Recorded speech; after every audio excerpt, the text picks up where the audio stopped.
بسم الله الرحمن الرحيم الحمد لله رب العالمين والصلاة والسلام على سيد المرسلين وعلى آله وصحبه أجمعين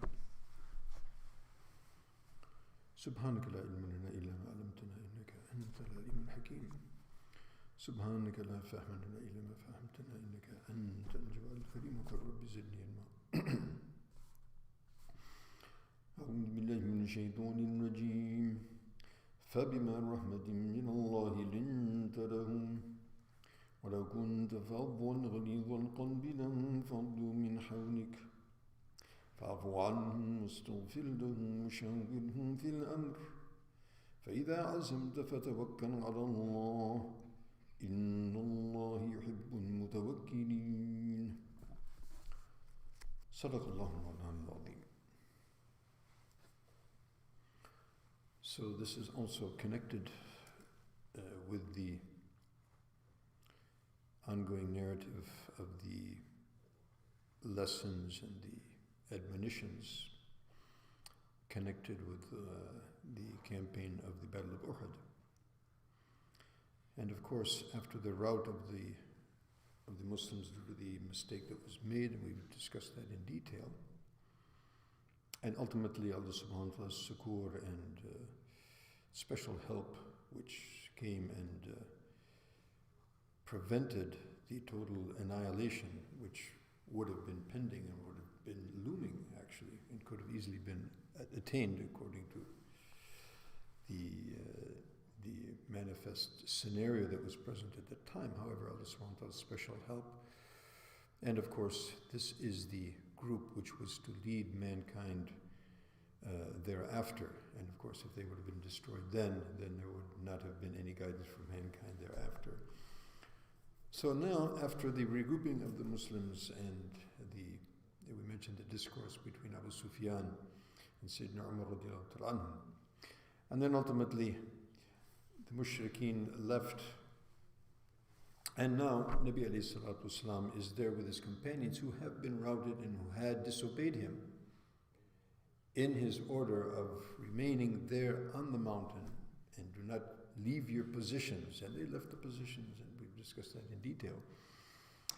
So now, had Nabi alayhi salatu wasalam been a military commander or a political leader in the conventional sense, then you can imagine what retribution would have been exacted from those who disobeyed the commander-in-chief in the battlefield, right?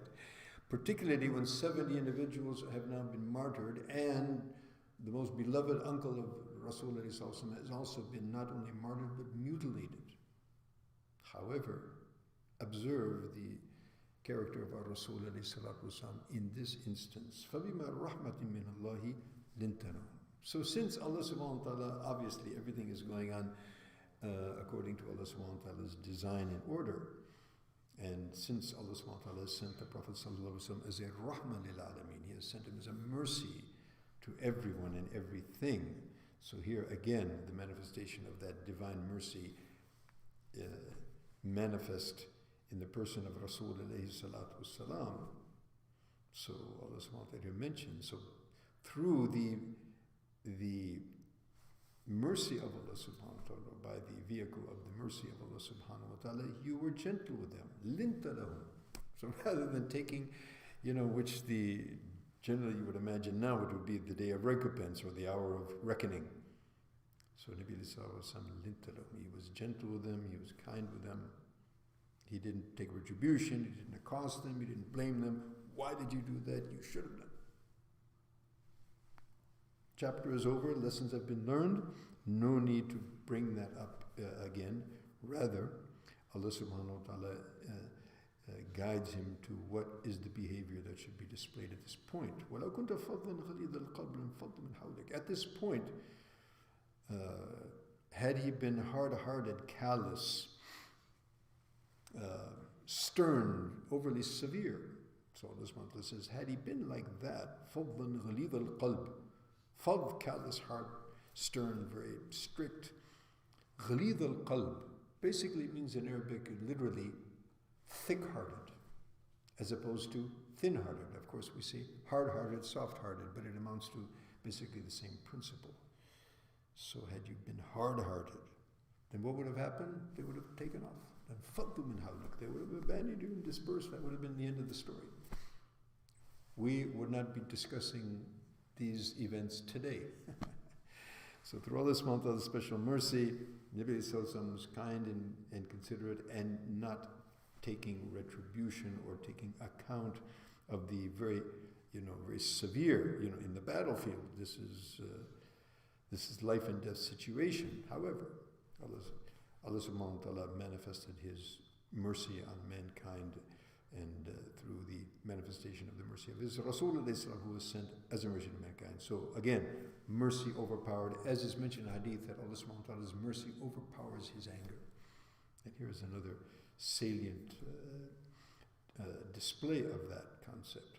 Then فَضُّ مِنْ حَوْلِكَ فَاعْفُ عَنْهُمْ. So, what is to be done? فَاعْفُ عَنْهُمْ. Excuse them. Okay, it's over. Forget it. Ajib. 70 martyrs. His own uncle is martyred. It's all right. Forget it. It happened. Lessons learned. Move on with life. وَاسْتَغْفِرْ لَهُمْ. And ask Allah to ask maghfirah, ask forgiveness for them. So this is leadership in its most, benevolent and marvelous sense. وَاسْتَغْفِرْ لَهُمْ وَشَاوِرْهُمْ فِي الْأَمْرِ. And then consult with them. And we're going to talk, inshallah, a lot about mashwara because it's a very critical and very important basic and foundation in Islamic civilization, in any civilization, in any unit, as a matter of fact. And we'll defer that discussion, inshallah, for the next day or two. So, consult with them. Forgive them. Seek istighfar, seek forgiveness from Allah.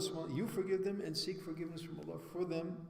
And of course, that's going to further bring the hearts close and bring them, together and bring about a unity. And then consult with them concerning the affair at hand. And of course, we have the particular specific affair at hand in this context. فَإِذَا عَزَمْتَ. And then once you have determined, you have set your minds and you have taken a decision, فَتَوَكَّلُ اللَّهِ. Put your dependence upon Allah subhanahu wa ta'ala. إِنَّ اللَّهَ يُحِبُّ الْمُتَوَكِّلِينَ. Allah subhanahu wa ta'ala loves the people who place their dependence on Him. And on Him alone. May Allah subhanahu wa ta'ala make us among them. So we have, as we mentioned, we have much to say and much to learn about mashwara. So we'll be talking about that in the next day or two, inshallah ta'ala. Subhanakallah wa bihamdika, nashhadu an la ilaha illa anta, nastaghfiruka.